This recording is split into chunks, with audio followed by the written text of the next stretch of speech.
Alright people, George Groves versus Chris Eubank Jr. These are my final thoughts before the fight and my final prediction.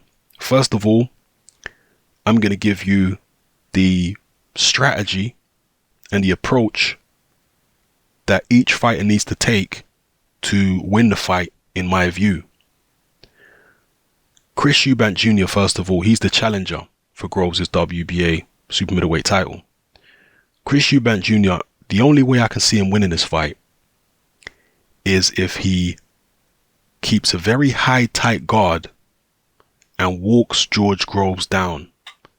Wears him out with body punches, because Groves looked very, very drained at the weigh-in.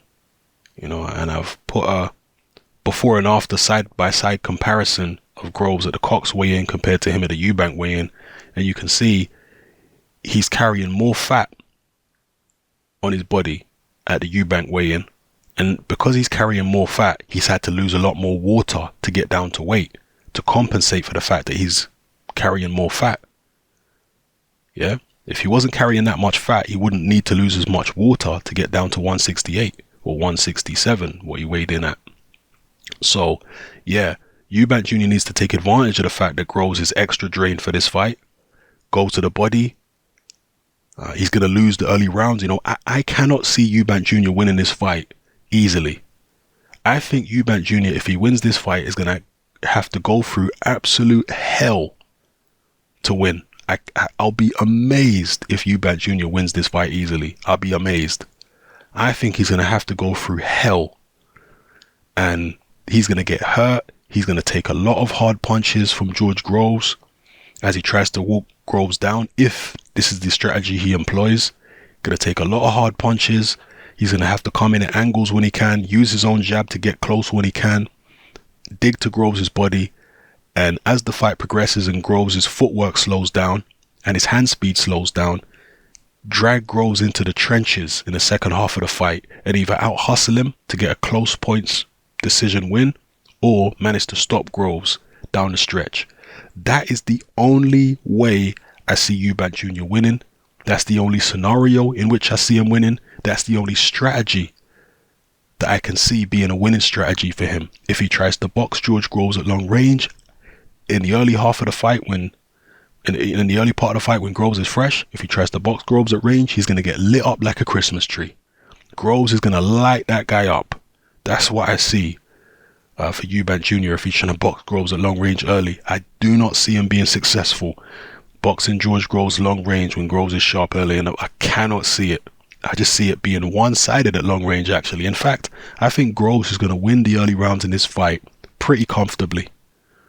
And it won't be until maybe 6, 7, 8 when Eubank Jr., if he's still in there by then, if he hasn't been stopped, if he's still in there by then, it's only until around the middle part of the fight where I see Eubank Jr. properly coming into it and starting to do some damage.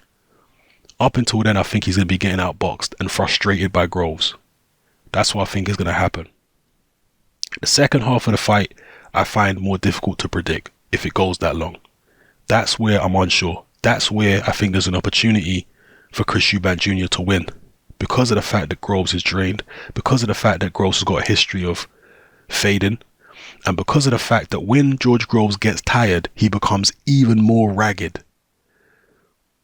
And when he becomes even more ragged, that leaves opportunities on the inside for Chris Eubank Jr., who can produce blistering combinations, particularly when he's got opponents against the ropes. He can produce blistering combinations even late in fights. I mean, he did so against Chudinov, the other Chudinov. He managed to stop him, I think, in the final round.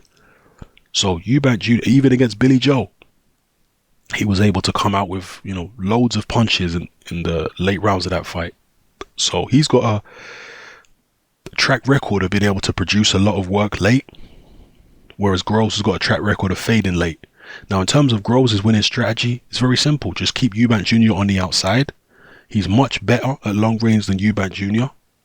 He's got a stronger jab, much better long right hand, better balance on the outside than Eubank Jr. does. He doesn't fall off balance all the time, because Eubank Jr., when he fought Reynold Quinlan, I just finished rewatching that fight, he throws himself off balance all the time when he's fighting at long range, and he gets caught by Quinlan's jab quite a few times when he's trying to box Quinlan at long range.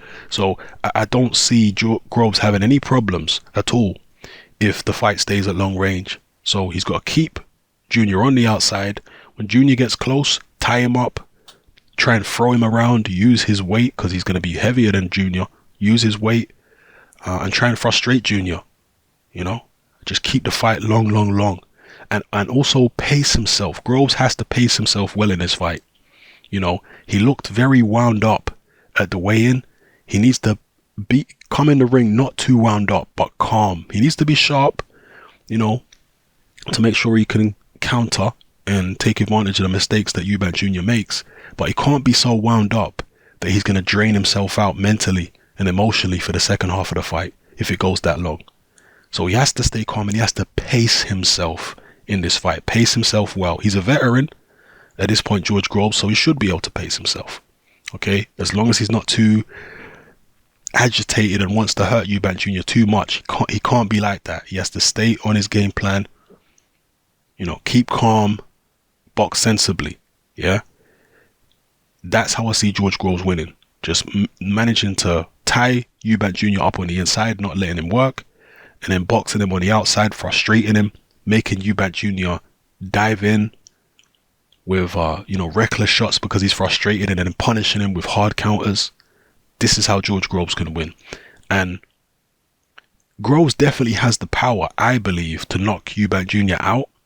But the reason why, up until this point, I've been saying that I don't see Groves stopping Eubank is not because he don't have the power. It's because when Eubank is in a defensive posture, when he decides to be defensive and to try and get away from you, he's difficult to catch. And so, as I said previously in other videos, if Groves hurts Eubank Jr. or if Groves drops Eubank Jr., I'm taking a gamble and I'm saying Eubank Jr. will be able to weather the storm and survive a crisis. That's the gamble I'm taking. I think he'll be able to survive it. Yeah. I think he has the defensive skills where he'll be able to survive it if his legs are not too badly gone, But yeah, that's how I see Groves winning. On the outside, I think it's a mismatch. But he just has to make sure that he paces himself correctly and leaves enough in the tank for the second half of the fight. Now, in terms of my final prediction, after watching the Quinlan, I've been back and forth about who I think is going to win this fight ever since it was made. I only started leaning towards Eubank Jr. after watching the last 4 Groves fights again, rewatching them, because I saw how easily people like Jamie Cox and Fedor Chudanov were able to walk Groves down and get close to him and land shots even early in the fight. And I thought, you know what, Eubank Jr.'s got quicker feet than those guys, so he's going to be able to get close even quicker than they did, and he's got quicker hands and he's a better combination puncher, so he's going to be able to do more damage than they did when he gets Groves in those positions up close. But Eubank Jr. don't keep his hands up the way Chudanov did. He doesn't block punches on the way in the way that Chudanov did. That's where I'm kind of unsure about Eubank, because he's going to have to keep his hands up and he's going to have to fight in a particular style, which I've never seen him fight in a professional ring. I've seen him fight with his hands up and walking people down in sparring videos, but I've never seen him do it in a professional ring, not even against Billy Joe Saunders. He had his hands down against Saunders when he was walking Saunders down, and if he does that against George Groves, he's going to get battered. He has to keep his hands up, walk Groves down, come in at angles sensibly, use his own jab when he can, to get on the inside, and then just invest in the body and whatnot. So yeah, fascinating fight. Can't wait for it. I'm going to stick with my original pick of Eubank. I'm going to say he's going to be behind on the cards going into the second half of the fight. He's going to manage to draw Groves into a dogfight, and he's either going to nick it on a very, very close decision, or he's going to manage to stop Groves late. Maybe even cut him and stop him on a cut, something like that. If he wins it, he's going to have to walk through fire to win it. He's going to have to take punches, come from behind on the scorecards. He's going to have to swallow his pride and swallow his ego and realize that he's in a real fight where this guy can hurt him, where this guy can outbox him, and he's going to have to grit his teeth and just draw Groves into the trenches and take it like that. That's the only way I say Eubank Jr. winning. And based upon what I've said in this video here, it's kind of counterintuitive me even sticking with the Eubank pick and, not switching over to Groves. And, I can understand why people think, based upon what I've just explained to you, I should be picking Groves. It makes sense. It makes logical sense that I should switch my pick to Groves. But at the end of the day, it don't really matter who I pick, because this is a very competitive fight. I wouldn't be shocked if either man won it. I'm just making a pick because I've got a slight inkling towards Eubank. Because Groves looks ragged these days, defensively ragged, and Eubank has the youth and the energy. So I'm really not picking Eubank so much on skills. I'm picking him on Groves being a bit shot worn, but then again, he's maybe not shot worn enough. Maybe he's not shot worn enough for Eubank to beat him. So anyway, people, may the best man win. This is why I'm so excited for this fight, because I really don't know who's going to win. I'm marginally edging towards Eubank, but reality is this is pretty much a 50-50 in my head. And that's what's so exciting about it, because I get to find out exactly who the better man is in a few hours time. So yeah, those are my final thoughts. Drop your final thoughts in the comment section below. Let me know how you feel. It's happening. I'm out.